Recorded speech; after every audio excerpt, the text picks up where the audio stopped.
ikaze mu kiganiro Ukwizera Gukiza gukurikirana hano kuri televiziyo Burundi Blessed Family TV. Amazina ni Hakizimana Kome. Tubona umunsi twagira tuyage kw'iri jambo rivuga ngo aho ugeza kubona niho uzoshika. Aho ugeza kubona niho uzoshika.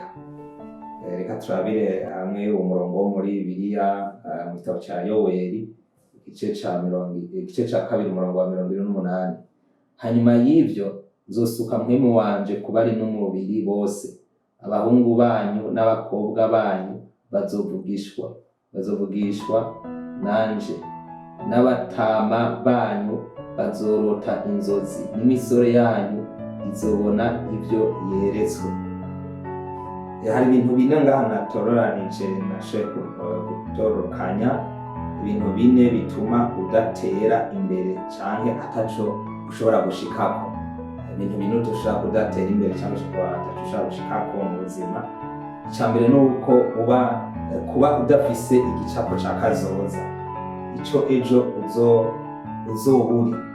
Kuba udafise igicapo ca kazoza canke ejo ico uzoburi, uyu mwanya ni ukuvuga ngo muri kazoza nta n'ico uzobaho, ntaco uzoshikako. Ico utabona uno munsi muri kazoza ntaco uzoshikako. Niyo mpamvu ngaha muri Yoweri ijambo ry'Imana ritubwiye ngo abatama bazorota, mugabo inkumi n'imisore, bashatse kuvuga ngo abajene, abakiri bato bazobona ivyo beretswe, bazobona ico bita vision mu Gifaransa, bazobona inzozi, bazobona iyerekwa, bazogira iyerekwa kandi ngo bazobibona, bazobigenderamo. Rero ni ukuvuga ngo Imana kuntu yaturemye tube abantu baba bafise iyerekwa, abantu bashaka kuba bafise bashaka kuba babona icyo bazoba bari muri kazoza.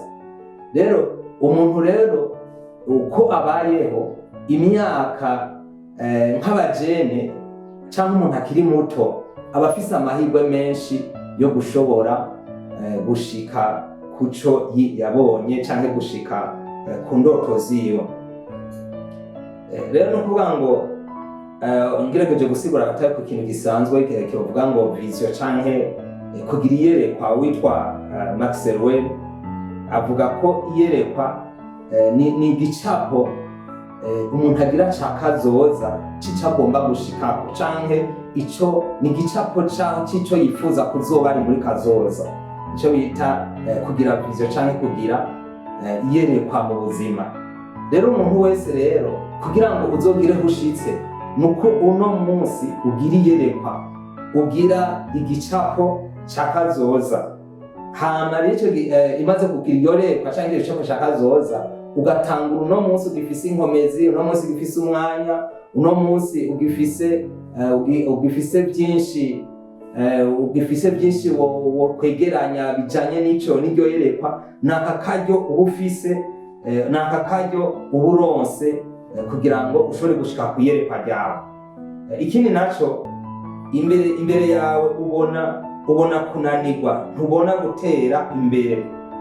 Iyo umuntu misi yose abona kunanirwa, misi yose abona igicapo cyo kunanirwa, abona yuko ataca azoshikako, abona misi yose kuba umenga ntahari karaja, uwo muntu ivyo vyiyumviro vyiwe nivyo ejo muri kazoza bizoba biriko biragaragara, kuko imbere yiwe yabonye kunanirwa, yabonye ico gicapo bivanye n'ivyo abona, bivanye n'ivyo yiyumvira.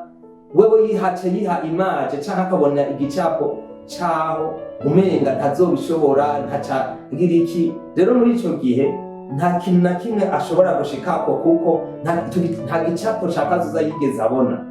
Uko kubona kunanirwa azonanirwa nyene, uko kubona ataco nyene ariko abona kunanirwa, ivyo abona nivyo nyene muri kazoza azoshobora gushikako. Ikindi ca gatatu, ntubona ko hari ushoboye, ko hari ico ushoboye bigutere kubona ico woshikako.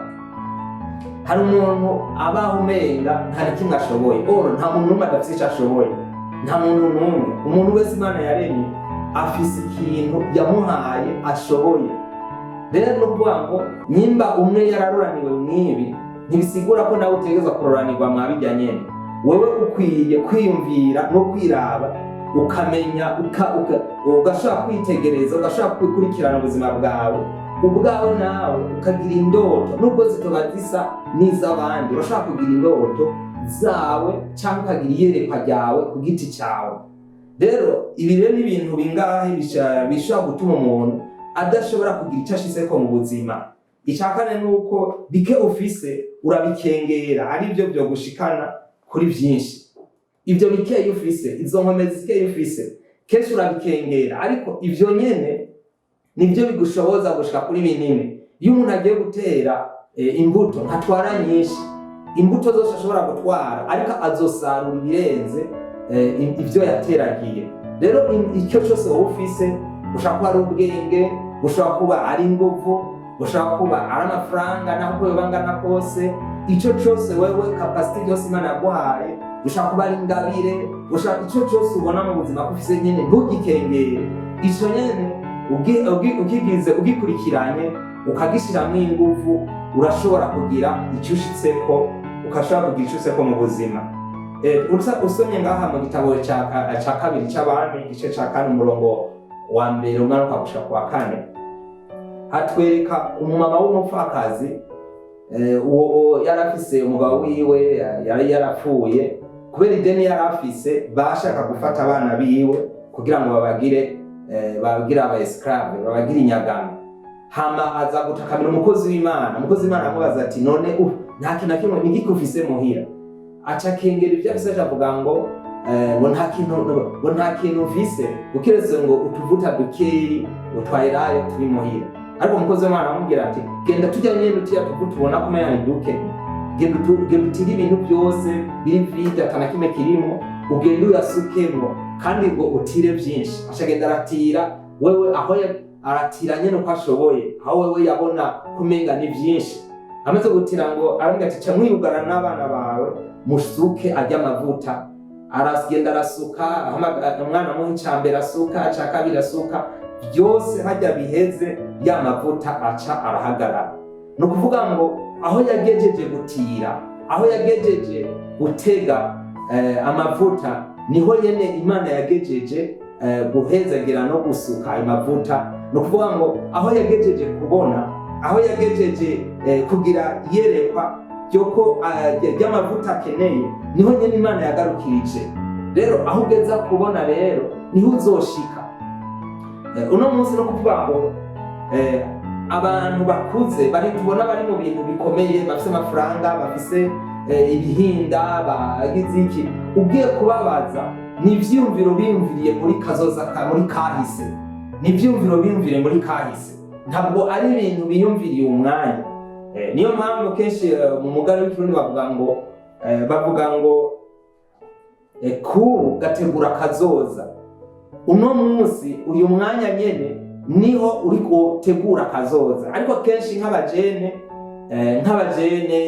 kenshi usanga turiko turasamarira mu bindi, basanga dufise ingufu nyinshi, abajene dufise ingufu nyinshi, ariko ugasanga turiko turasamarira mu bindi bintu bitagira ikimazi. Umwanya wawe ugasanga ufise umwanya mwinshi wo kuba wotegura akazoza kawe, wo kuba ari uwo mwanya wo iyerekwa, iryo yerekwa ukarikurikirana, nimba ari kw'ishuri kugira ushike kw'iryo yerekwa, nimba ico cose wokora kugira ushike kw'iyerekwa ryawe. Ariko kenshi usanga turiko turasamarira mu bintu bitagira ikimazi, mu bintu byo kwinezereza, mu bintu byo gusanga turiko uri kurica ubuzima bwawe.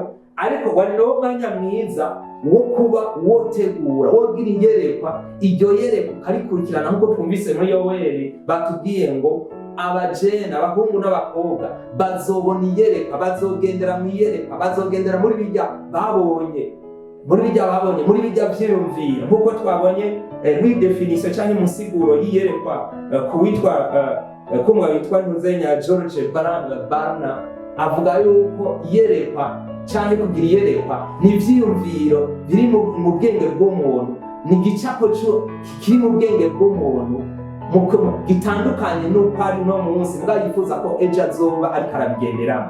Rero wategereza kuba ufise igicapo ca kazoza mu buzima bwawe kugira ngo muri kazoza uzoshobore kuba ari byo uriko uragenderamo. Ariko umwanya wawe uko iminsi ihera niko umwanya uhera.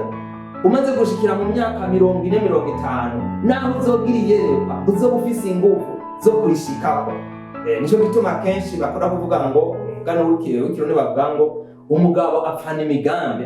Umuntu akuze amaze kuba akuze aragira imigambi, aragira indoto, mugabo izo ndoto ntashaka kuzishikako kuko nta nguvu aba agifise zo gushobora gushika kuri za ndoto ziwe.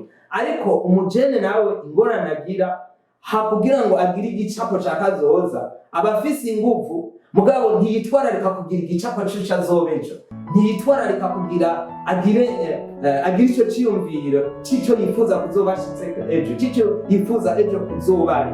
Muza nguvu rero agenda kuzonona, ariko wa mutama wa muntu nawe akuze acabona abakuze amaze gukura acabona yuko yawe yarigeze guta umwanya ucumenga wewe yawe nawe yari umujene, yaba ari kiri muto afise iziyo nguvu yashobora kwishitse ku bintu binini.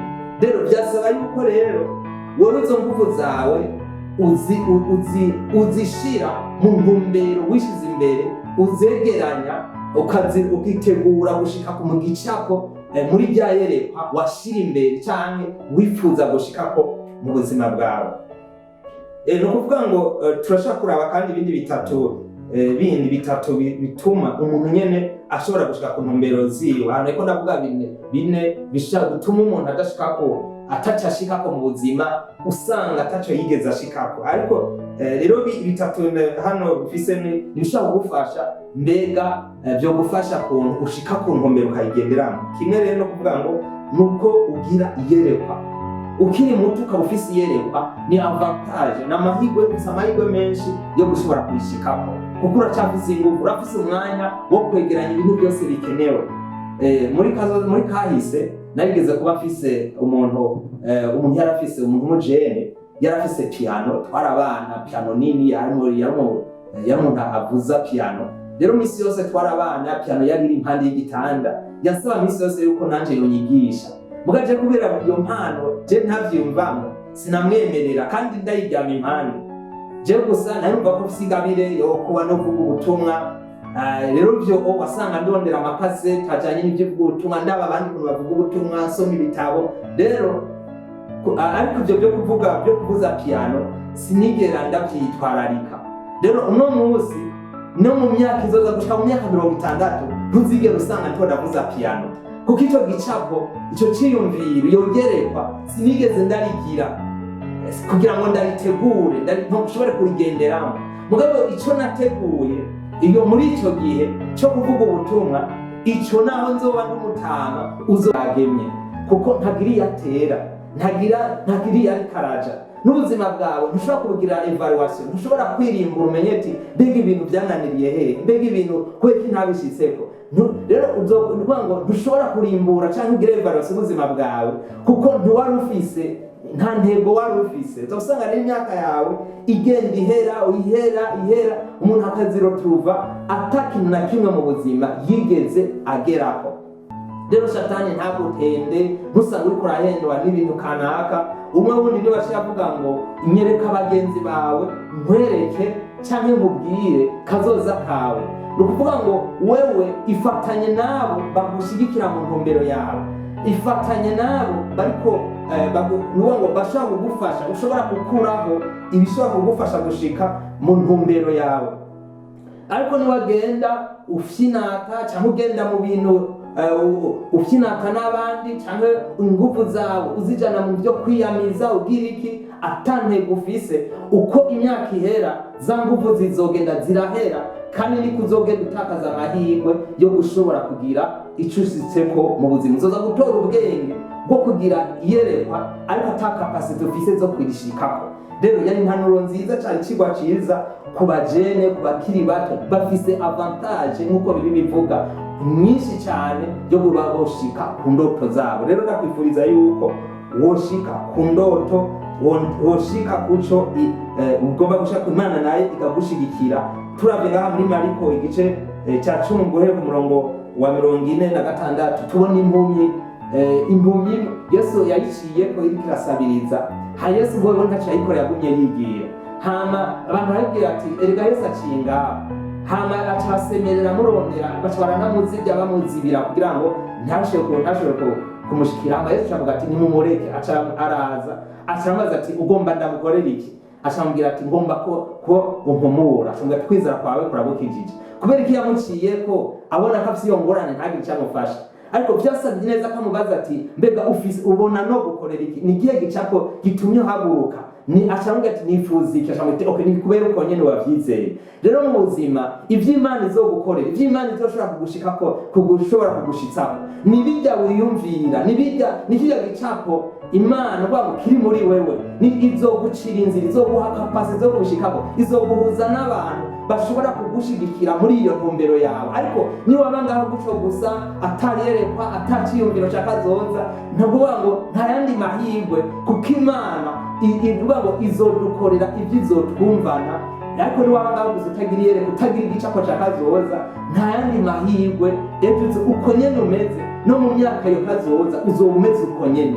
Rero nakwifuza ko wogira yereko no munsi kuko niho bizogushobokera ko muri kazoza uzoba urundi muntu, kuko nutawibona no munsi, ibyo utabona no munsi nejo ntabyo uzobona, no mu myaka izoza ntabyo uzobona, ariko ibyo no munsi uzobishikako kandi uzoba ari byo urimo no muri kazoza. Imana ibahezagire, mwakoze kukurikirana kino kiganiro. Imana ibahezagire.